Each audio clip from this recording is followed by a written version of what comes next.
happens yet again. What the hell is Waller trying? Welcome back to the WWE Friday Night Smackdown Rundown, the place where we recap and review what happened tonight on Smackdown. There weren't so many headlines coming out of this Smackdown, but it did see a renewed focus on the women's division, just as we saw on Monday Night Raw.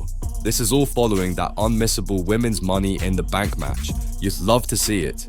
If you're into this kind of stuff, don't forget to like, comment, and subscribe. While you're at it, hit that notification bell to get the rundown delivered straight to you. Let's get it.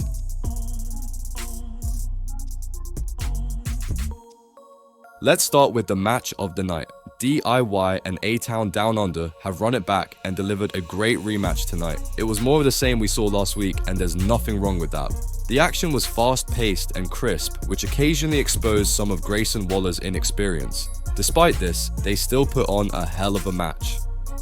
Someone who didn't crumble under the pressure tonight is the superstar of the night. Jacob Fatu stole the screen every time the red light was on him.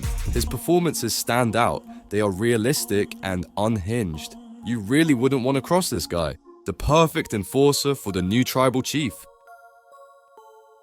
Ever since WWE didn't give Liv and Zelina the main event on Raw for the title, they have course corrected and renewed their focus on the women's division.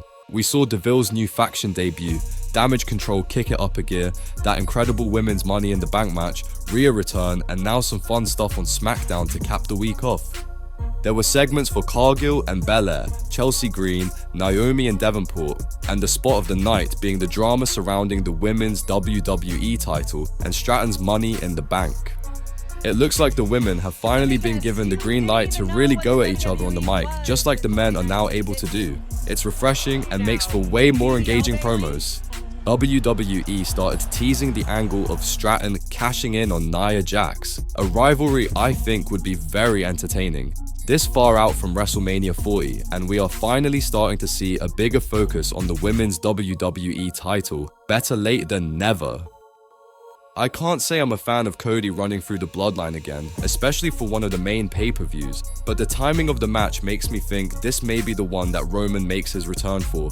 This was another week that the bloodline delivered. This time without Paul Heyman, they're showing they can still get things done without the wise man. Impressive. Their booking have made the faction feel convincingly threatening. Relative newcomers to WWE completely smashing through the company's legends. The payoff with Roman is obviously going to be huge. This still kinda leaves Cody in the lurch. He's seen no character development since his saga with The Rock. At least some kind of back and forth dynamic with Orton or something? Anything to progress his character and keep him fresh. Let me know if you agree in the comments. Thanks for tuning in. If you missed the Raw rundown, check it out here. If you didn't check out my Money in the Bank review, make sure to do so. Don't forget to like, comment, and subscribe. Catch you again after Monday Night Raw.